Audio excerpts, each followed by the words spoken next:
Zürich, a world-renowned institution with a mission to educate engineers and scientists. But even here, in the heart of innovation, sexism is carved into the very stone. Yet within these walls, a quiet revolution is underway. Women are breaking barriers, challenging stereotypes, and redefining what it means to be an engineer. This is their story, a story of resilience, innovation, and the unwavering pursuit of a more equitable future in STEM. Zürich is known for being ahead of the curve when it comes to sustainability and transportation. We were surprised to find that it took until 1971 for women to get the right to vote here, over 50 years after the United States. Even today, subtle and systemic inequalities persist. As of 2020, the gender pay gap remains a stark reality, with women in Switzerland earning 18% less than their male counterparts for the same work. These facts lead us to ask, how can a place be so progressive in some ways and so behind in others? The leaky pipeline is a metaphor that vividly illustrates the persistent underrepresentation of women in STEM fields. It describes the phenomenon where women gradually drop out of STEM careers at every stage, from early education to leadership positions. Conscious and unconscious biases in hiring and promotion, lack of role models and mentors, and work-life balance challenges all contribute to this phenomenon. These factors create an environment where women feel undervalued and unheard in both academic settings and the workplace. These seemingly small slights can accumulate over time, chipping away at confidence and ambition. The leaky pipeline not only harms individual women, but also deprives society of their valuable contributions. I think it's really interesting to compare how women seem to be treated in Switzerland compared to in the United States, where I've thought a lot about this for many decades. There's a lot less explicit awareness about addressing unfairness that I've been able to see since I've been here. So in the States, we very carefully measure income differentials or roles in the workforce and how many people are in the workforce and think about that in a very specific way. And in Zurich, I've seen less intentionality around that. I've definitely heard of the leaky pipeline hypothesis. And what I know is that in Switzerland, there is still a general cultural expectation that there is somebody at home to give kids lunch when they go home from their school day to get lunch before they go back in the afternoon. And there isn't generally a clear plan about how to mitigate that. The expectation is that moms are going to do that. One that really jumps out at me is the parental leave policy. So there is paid parental leave, but it is different for women and men.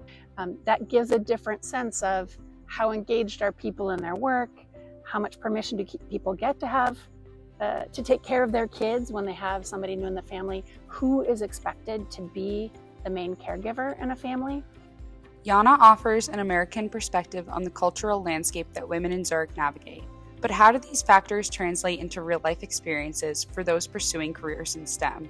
Meet Bettina, a woman who not only defied the leaky pipeline, but shattered the mold entirely.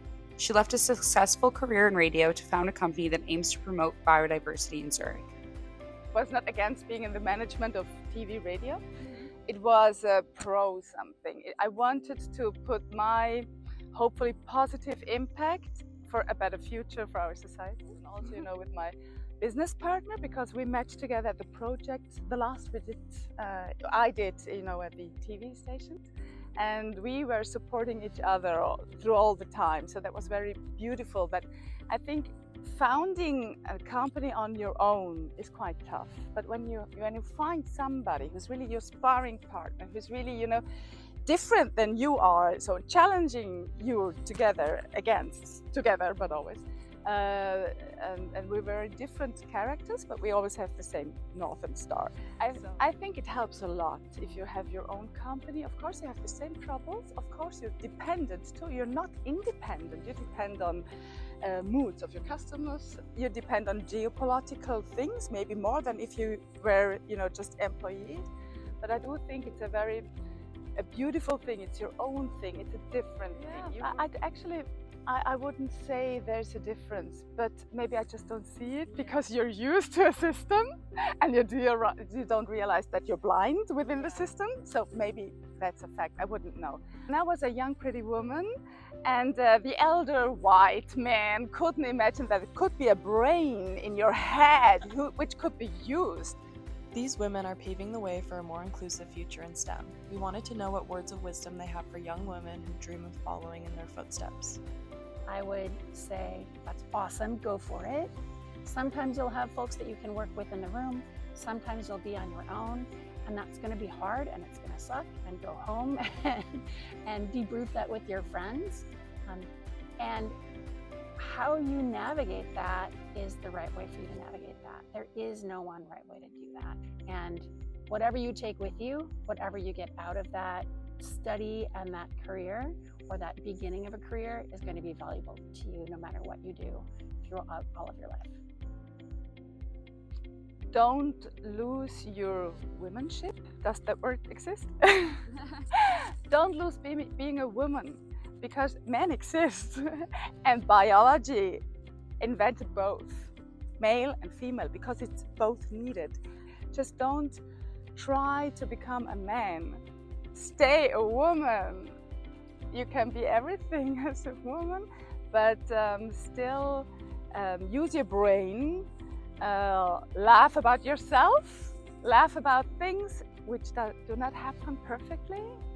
Try to laugh about faults. You will do faults, you will do mistakes.